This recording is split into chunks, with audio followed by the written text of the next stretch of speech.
We're going to talk about women's reproductive rights, Leah, and that's a conversation I think that fits in well with faith and politics sometimes. I do go to church, and too often sometimes hear from our pastors about this issue in a way that's not the way that I feel. It's not the way that I know a lot of Catholics feel. Definitely not the way that a lot of nuns that I grew up with and continue to converse with feel about how we respect women and respect those discerning their reproductive rights. But sharing these stories, listening to people, understanding people is something that's very important, that we at least understand and not condemn. That's not for us to do. Because I'm telling everybody that's watching, regardless if you're on the side of expanding and ensuring reproductive rights or taking them away, that God loves all of us, regardless for the choices that people make. And then to your point that we want to make sure that we're expanding that, I remember an era when I was out on the campaign trail. I've had some women come to say, Eddie, you might be too young, but there was an era where I didn't have that choice. And I remember vividly down in Sheraton, Iowa, a woman came up to me and said, when we were having this conversation, and she said, I was pregnant.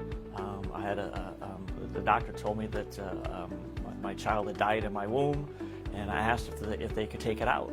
And the doctor says, no, I can't, because it was against the law to perform an abortion at the time. And she says, well, what should I do? He goes, the only thing you can do is go out on your front porch and jump up and down until you can induce having that baby come out of your body. Can you imagine? Can you imagine that that's what we reduced women to back at that time?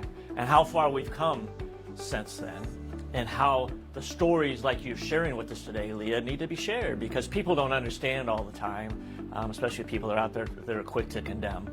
And I got a stack of mail. I got a stack of mail right now at the office. When I have conversations like this, I'll get there'll be mail flying in, there'll be emails flying in as well. That can condemn me for these choices. And my answer is, I think that we need to really talk about the morality of life. That the morality of life is about empowering women. It's empowering people that are dealing with their reproductive rights. It's about expanding and committing to health care. It's committing to education. It's committing to mental health, as you mentioned. And right now we're in the midst of Mental Health Awareness Month, the month of May, which is very important. And how many people are struggling with mental health like you, Leah, across this state, across this country, across the world. And we need to do a lot of work with that. And if we invested in that, Leah, maybe you make a different choice. Maybe somebody else that's struggling with their pregnancy right now because of the same issue, or because they're lacking economic security, because they're lacking affordable housing, because they're lacking health care, or there's something else that we're not taking the lead on to empower women, that they might make a different choice.